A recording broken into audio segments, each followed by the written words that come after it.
ভোজ্য তেলের আমদানি নির্ভরতা কমাতে বাংলাদেশ কৃষি গবেষণা ইনস্টিটিউট নতুন কৌশল নিয়েছে। দেশে প্রায় ২০ লাখ হেক্টর পরিত্যক্ত জমি আবাদের আওতায় আনার পাশাপাশি বাণিজ্যিকভাবে বাড়ি সরিষা আবাদ করা হচ্ছে। টাঙ্গাইলেও এবার বেশিরভাগ জমি বাড়ি সরিষা আবাদের আওতায় এসেছে। এতে দেশি সরিষার চেয়ে প্রায় দ্বিগুণ বেশি উৎপাদন হওয়ায় খুশি কৃষকও। এম এ রাজ্জাকের তথ্য ছবিতে প্রতিবেদন। টাঙ্গাইলের মির্জাপুরে অবারিত প্রান্তর জুড়ে সরিষার ক্ষেত। নিচু ও পরিত্যক্ত যেসব জমিতে বর্ষার পানি নিষ্কাশন হতে বেশি সময় লেগেছে, সেসব জমিতে বাড়ি সরিষার আবাদ করা হয়েছে। বাড়ি সরিষা আবাদে দেশি সরিষার চেয়ে দ্বিগুণ উৎপাদন হওয়ার কথা বলছেন কৃষকরা। গত বছরও এই সরিষাটা আবাদ করছিলাম। আমি সরিষাটায় ভালো ফলন পাইছি। পূর্বের তুলনায় এরা লাভজনক, কারণ ফলন দ্বিগুণ।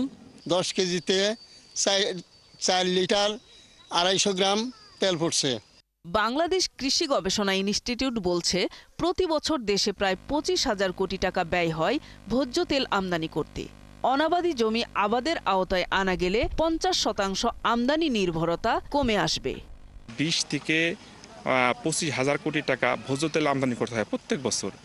এই ভোজ্য তেলের আমদানি ব্যয়টা কিভাবে কমানো যায়, এই প্রকল্পের মাধ্যমে আমরা আমাদের যে উচ্চ ফলনশীল যে জাত আছে, বাড়ি সরিষা 14, বাড়ি সরিষা 17, বাড়ি সরিষা 20, আমরা এই জাতগুলা কৃষকের ক্রপিং প্যাটার্নের, অর্থাৎ দুইটা ধানের মাঝখানে তাদের যে 80 থেকে 85 দিন তারা ফ্রি পায়, এই জায়গাটা আমরা এই স্বল্প মেয়াদী জাতগুলো ঢোকানোর চেষ্টা করতেছি। কৃষি গবেষণা ধারাবাহিকভাবেই গবেষণা করে থাকে।